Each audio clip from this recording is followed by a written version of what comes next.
Olá, amigos do canal, estamos aqui reunidos em nome de Jesus. É tudo por Jesus, porque dele, por ele e para ele são todas as coisas. Hoje é mais um dia feliz, onde estamos aqui com mais um episódio da nossa série Princípio do Fim. Vamos continuar com a teoria do intervalo. Hoje eu vou explanar um pouquinho como é essa teoria e quais os seus fundamentos.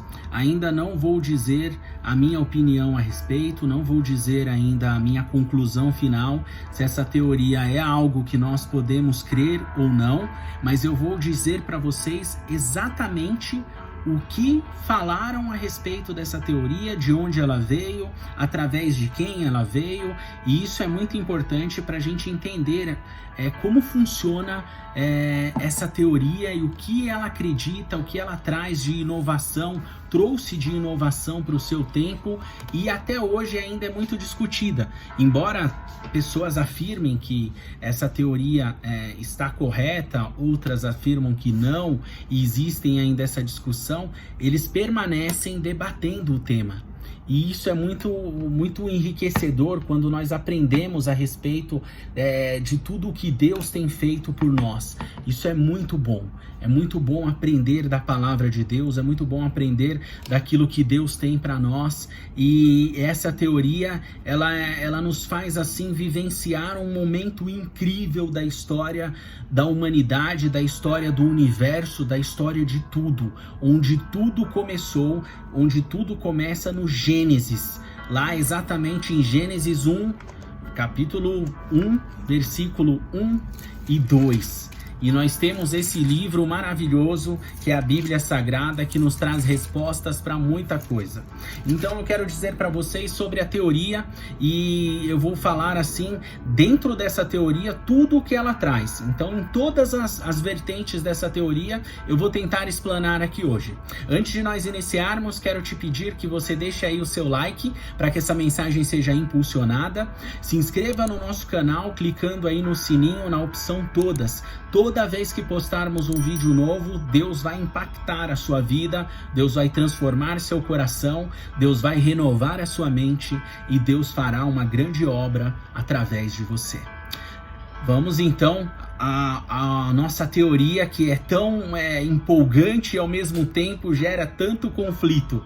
Eu gosto muito desses enigmas bíblicos, e quando nós estamos falando de escatologia bíblica, que é a doutrina dos últimos tempos, das últimas coisas, nós não podemos abandonar onde tudo começou. Por isso que eu estou gastando tempo nessa série, falando em detalhes onde tudo começou, por que aconteceu, e essa teoria tem muito a ver com isso e explica muita coisa se você crer, se você entender que isso é uma revelação de Deus.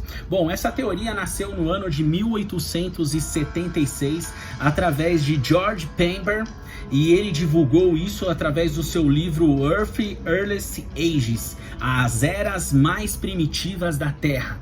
Então é algo assim que iniciou lá atrás no século XIX, do século XIX para o século XX, onde ganhou muita força essa teoria. E o que ela diz? Ela diz que entre os versículos 1 e os versículos 2 de Gênesis, o primeiro livro da Bíblia, e os seus primeiros versículos, existe um intervalo, existe uma lacuna, existe um tempo ali onde é parado, onde diz: no princípio Deus criou os céus e a terra. Gênesis 1, versículo 1. Note que na tradução, pelo menos a que eu estou lendo aqui, não sei se a sua está exatamente, eu conheço outras traduções e eu possuo outras, e está da mesma forma, nós temos aqui um ponto final. Já começa por aqui. A Bíblia, ela não é dividida, os seus originais não são divididos em versículos, eles são divididos, ela não tem divisão, ela é uma sequência de fatos, e ela foi dividida e sistematizada pelos pais da igreja, pelos reformadores, aqueles que definiram lá no passado, quando a Bíblia chegou ali na imprensa, quando iniciou a prensa de papel, quando ela começou a ser impressa, e ali, isso daí eu posso gravar um outro vídeo contando essa história e dando maior maiores detalhes, mas por cima é mais ou menos isso. A Bíblia foi dividida em livros, ela foi unificada, ela é um conjunto de 66 livros e ela foi unificada, e essas divisões de versículos, elas são nas traduções mais contemporâneas, assim podemos dizer, aí de 300, 400 anos. Eu posso levantar isso e trazer para vocês com mais detalhes. Esse não é o foco de hoje. Mas aqui no versículo 1, se nós fôssemos tratar ao conhecimento que nós temos à nossa disposição hoje, o que chegou até nós hoje para nós interpretarmos exatamente o que está no texto, está assim: no princípio Deus criou os céus e a terra. Ponto final. Acabou. Ele criou os céus e a terra.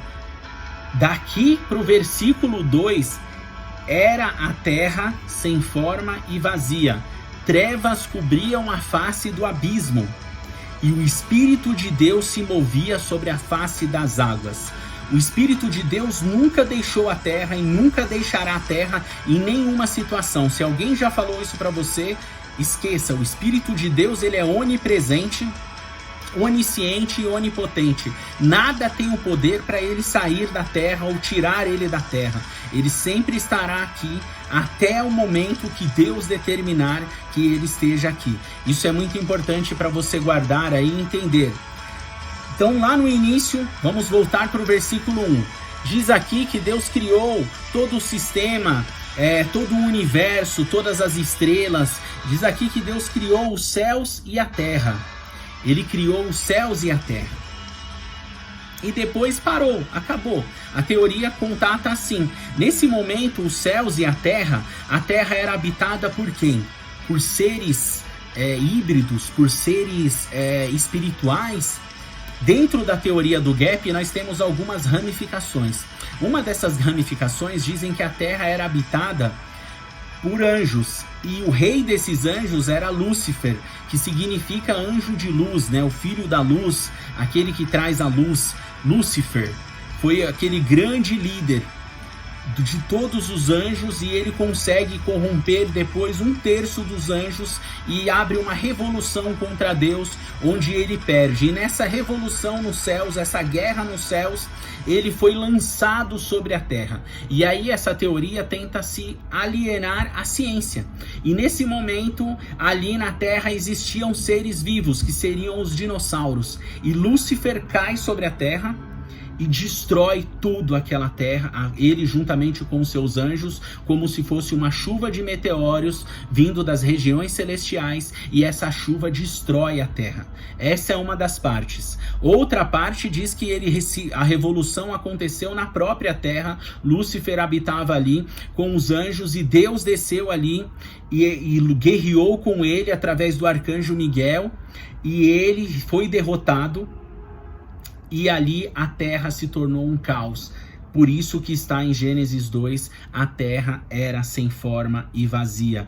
Trevas cobriam a face do abismo. E diz também, essa teoria fala que Satanás foi lançado no abismo, juntamente com os seus anjos caídos, que se tornam demônios posteriormente, e o nome dele é Satanás, passou a ser Satanás. Então ele deixa de ser um anjo de luz para se tornar um demônio, para ser um ser de trevas. Por isso que as trevas tomaram conta da terra, e Deus decidiu ali que ele estava preso no abismo naquele momento, assim diz a teoria, né? Muitos contam dessa forma. Eu vou trazer mais informações, tá? Esse não é o segundo, ele é o segundo vídeo, mas não é o último. Teremos aí, eu acho que mais de 4 ou 5 vídeos sobre esse assunto, e eu quero trazer em detalhes. Por isso que eu estou tentando explicar aqui da forma mais tranquila possível, para que você entenda esse vídeo de uma forma bem clara, que fique claro na sua mente. Então ele cai, e dali em diante entra Gênesis 2, e Deus começa a reconstrução da terra. Deus começa a renovar a terra. Ele começa a reconstruir a terra. E dali ele começa no versículo 3 dizendo: haja luz, houve luz. E ali já não tem mais trevas. Então, a partir desse momento, Satanás, as trevas saem da terra. É assim que diz parte da teoria. Então nós temos também outro lado da teoria que dizem que nessa época habitavam apenas alguns seres vivos, que seriam os dinossauros apenas, não tinha nenhum dos anjos, os anjos estavam lá no céu e os anjos caíram sobre a terra, por isso que eles se chamam anjos caídos, né? Nós temos traduções bíblicas que falam sobre os anjos caídos, que na verdade vêm a ser os demônios. Isso é muito interessante a gente estudar mais a fundo. Se você quiser ler sobre o tema, pesquise na internet, deixa aí suas perguntas, suas colocações. Se eu deixei de falar alguma coisa nesse vídeo, eu vou trazer nos vídeos posteriores. Eu tenho certeza que você vai ficar aí com um gostinho de quero mais, e nós vamos trazer nos próximos vídeos. Eu vou falar sobre Ezequiel, onde o profeta Ezequiel fala da estrela da manhã, onde o profeta Isaías também fala, e ali eles estão profetizando, o profeta Ezequiel, sobre o rei de Tiro, e de repente ele começa a falar que o rei de Tiro estava nos jardins desde o princípio, ele estava entre as pedras preciosas, que a sua luz era uma luz resplandecente, como a estrela da manhã, e ali ele fala em Ezequiel aquilo, e depois diz que ele trai o Senhor.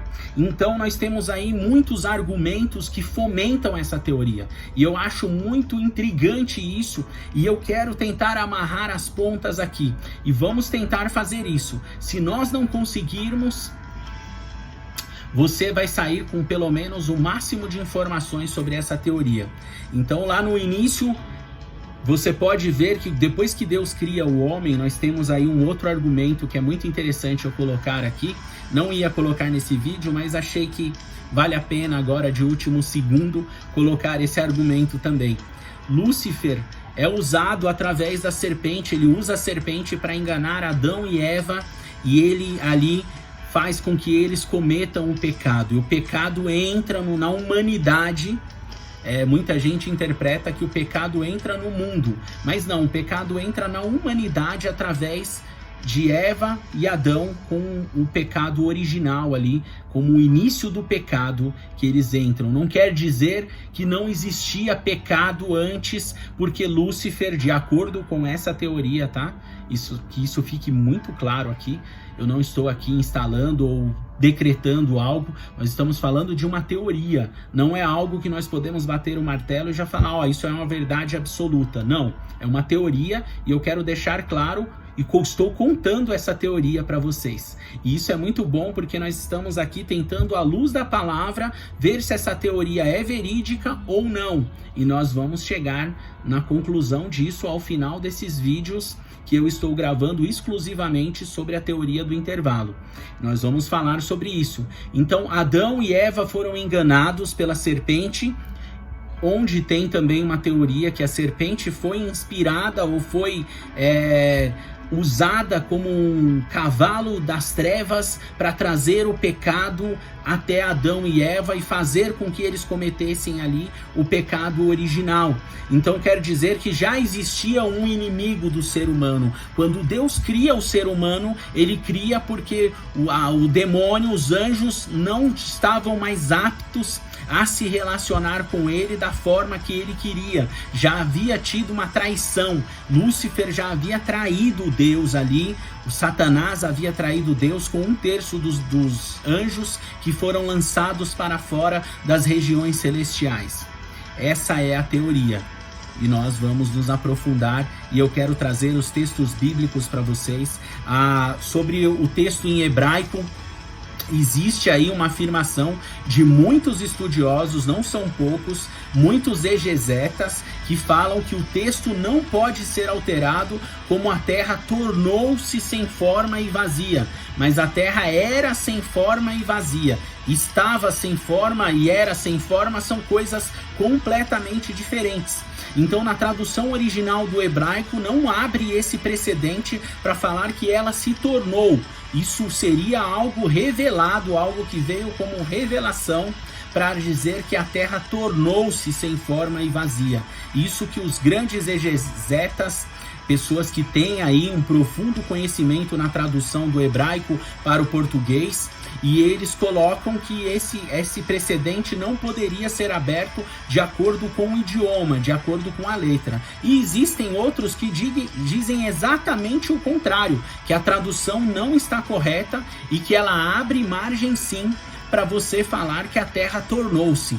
Nós vamos também trazer aqui alguns autores que dizem, eu quero trazer alguns trechos aqui, onde eles falam a respeito disso, e eu tenho certeza que isso vai elucidar, vai trazer luz para você entender e vai trazer muito conhecimento.